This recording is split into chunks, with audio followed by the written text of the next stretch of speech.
No matter which serger you own, tensions seem to be people's hang-up of whether they like their serger or not. So let's just back up. Number one, if you are using the same weight of good quality serger thread, all in the needles and the loopers, same brand all the way across, your tensions will probably be all at the same number. Now, if you were ever told never touch your mom's tension dials when you were young, yes, that was probably true back then, but you know what? We all have little fingers and they love to come visit us in our sewing room.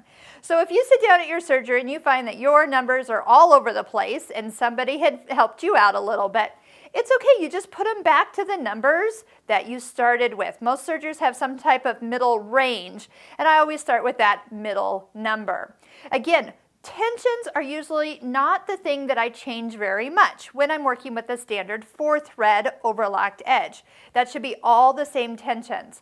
When we need to adjust tensions, might be when we have a different weight of thread in one of these areas. Maybe you had to borrow a thread from your embroidery collection, so the thread's a little thinner, and you might have to adjust for that thinness of thread. Maybe you're using some of our decorative threads, like when we do our rolled hem, and we need to allow for that chunkiness of that thread to slip through the tensions like it was more of a normal thread. So lower number is going to be looser, and higher number is tighter. Now, before I actually show you what it's going to look like as things change, number one, check and make sure this serger is threaded correctly. I have also been known to not be able to figure something out, clip all the threads, pull them all out, and re-thread a serger from scratch, and oftentimes that will fix maybe something that's not looking correct on your fabric. Some days you can adjust tensions all over the place and it still looks like the same thing. Now, why does that happen? And this is why. When you look down through these little grooves here, if you can see the thread, meaning it's supposed to be way down in there, but it's not, maybe you threaded the serger with the presser foot down, that meant that those discs closed, and when you threaded, it didn't get in the discs. So if there is no thread in that disc, you have absolutely no tension. It won't matter how much you change this. If the thread's not inside, it can't change. So make sure that you lift the presser foot up, thread all the tensions. You can also even take your hand and give it a little tug at the end here, where you can kind of make sure all the threads are pulled tight, and then go ahead and start to stitch again. I probably see that happen more on the needle tensions. People don't get them in here all the way, and then you look on the back and you got lots of loops on the back side. So those are just kind of a few of the adjustments. But you are going to see me change tensions, like I said, when we get to some of the decorative threads, and I'll explain it a little bit more when we start to do some of the decorative like a rolled hem. So for right now, since everything is working, I'm going to actually unbalance some tensions for you and show you the results. So let's say we take the pink thread, that's the one that's right on top going back and forth, and let's tighten it quite a bit. So if for any reason you have something linked around a guide and it's tight, this might be something that you see.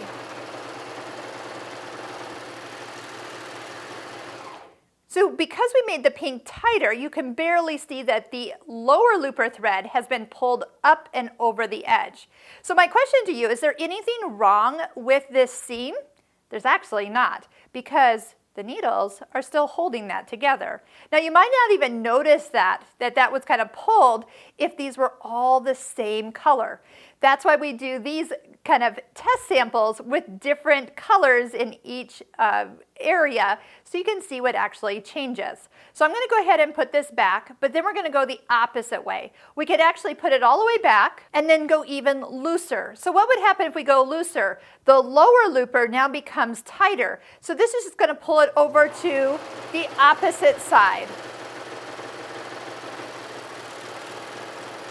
So it looks okay on the front, but you can kind of see it's a little loopy and kind of getting dragged to the back side. So that would be something where you could kind of go, oh yeah, that's way at one. That's why it's not really laying nice and flat against the fabric.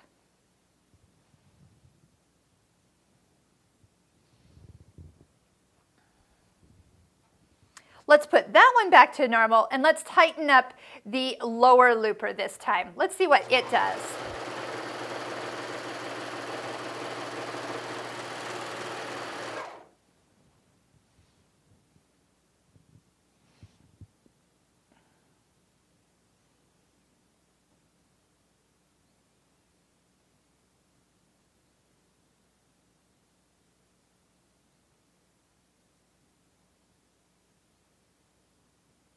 So kind of same thing as before, but because we tightened the lower one, that's the one that did the pulling to the back side.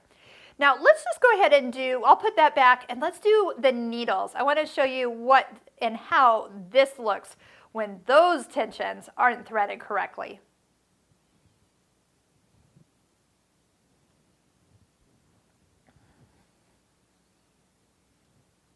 I'm going to actually loosen just the outside one, the yellow one. That's my left needle.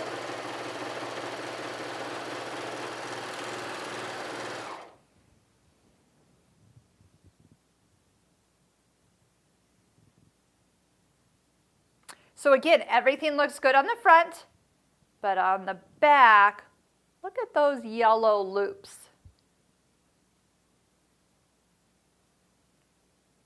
Now they're just kind of sitting there, but you know what the problem is you're going to notice when we open these up, you're going to see the serger smile. This is not what we are looking for. Now granted, this is how we get and start to get a flat lock stitch, but that's for another video. But yes, this is what it looks like if your tensions for your needles are not tight against the back of the fabric.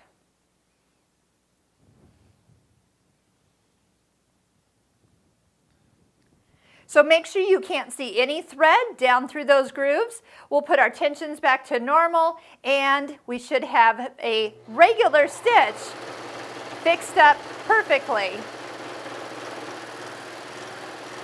Did you see what I was doing? I was just cutting a little piece off each time. Plus I always take my fabric and I serge on the fold. Then I can always peek to see if I'm getting the results that I need for a beautiful construction seam.